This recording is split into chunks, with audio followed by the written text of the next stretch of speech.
Alzheimer's is a topic that many of us are painfully aware of.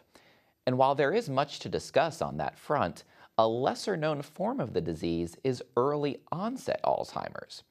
It creeps up on those who least expect it and can be just as, if not more, devastating than the typical forms of the illness. Let's talk more about this important issue with Dr. Rodney Gutman. Dr. Gutman, thanks for coming back on the show. Hey, it's always great to see you and be part of the Council on Aging. Tell us about early onset Alzheimer's.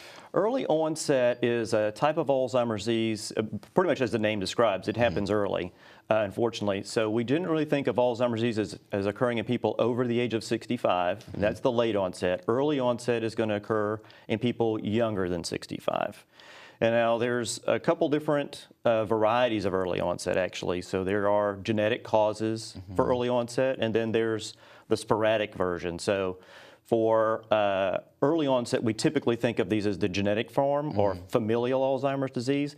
That only accounts for about 5% of the total number of people with Alzheimer's disease. The vast majority of people are late onset, which is why it's good to have this conversation, because for decades now, we only think about people with Alzheimer's being older people, and that's not the case.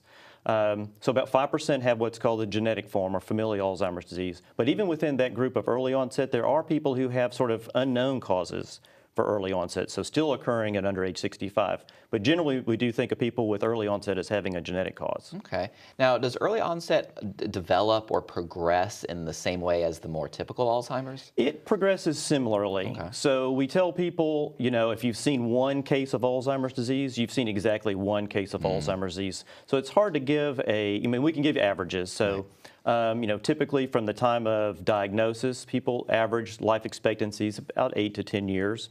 There are people who've gone 2 years and people who've lived with it for decades, 20 years or more. But people with early onset can expect something similar in the progression as you would see with an older onset. You have a little bit of differences in that the people are younger. So they're generally healthier, so they don't have many of the other comorbidities that older adults might have. So you kind of walk this balance between, you're young and you're healthy and you have lots of things going for you, but by the same token, you've gotten an early onset version of the disease, which we typically associate with progressing faster. Sure. Now, is early onset diagnosed in a different way? It's a similar diagnosis. Okay. So, Alzheimer's disease is one type of dementia. So there are many causes of dementia, and that's why it's important to get a diagnosis so you know whether or not this is Alzheimer's, something which unfortunately we have no treatment or cure, to differentiate it from something where maybe there is, like a vitamin deficiency or normal pressure hydrocephaly or some other causes that may be causing a form of dementia. So it's diagnosed similarly, so it's going to be a chiefly memory complaint. And then it's going to require an effect on your daily living. So people are going to show up for same basic reasons that their loved one, either themselves or their loved one, is showing up and going, well, this is not normal. They're not remembering. They've gotten lost. Wandering is a big issue, sort of one of the earlier signs of Alzheimer's disease, regardless of whether it's late or early onset. But the diagnosis is very similar. So you're looking for changes in cognition, behavior, visual, spatial, so wandering, not knowing where you are, those types of things. So that part is very similar. Now, I know people are probably acutely aware of the awful effects of the disease they see on the news, seniors wandering, and they may be curious, is there a way to mitigate the risk? So what I tell people is, so let me back up and say just for a second, that the rates of Alzheimer's disease have begun to decline. So it was about 12%, it's around 9%, and we're not really sure why that may be happening, but we do think it's about education, and that people are starting to take better care of themselves. So what can you do to mitigate the risk? What I tell people is eat right, exercise, and then choose your parents well.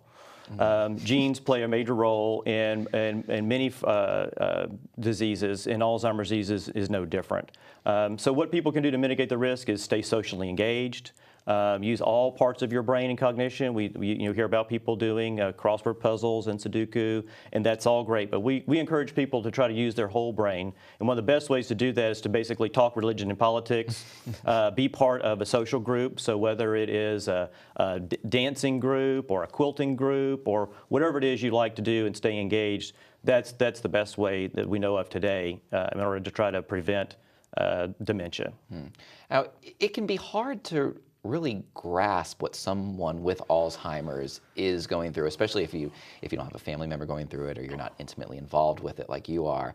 So what's actually happening in the brain when that happens? Right. So there's an area of your brain. So it's neurodegeneration. So it's a progressive decline. There is a neuropathology associated with it. They're called plaques and tangles, and these are, not to get too far down in the weeds, but proteins in your brain start to aggregate and malfunction, resulting in poor communication between neurons in your brain. And over time, and this can take decades for it to occur, that loss of communication results in those neurons and other cells either through inflammation or oxidative stress. There's a number of different hypotheses out there that researchers are trying to understand. Essentially, as that communication breaks down, the neurons begin to degenerate, and it happens in an area of the brain starting out short-term memory.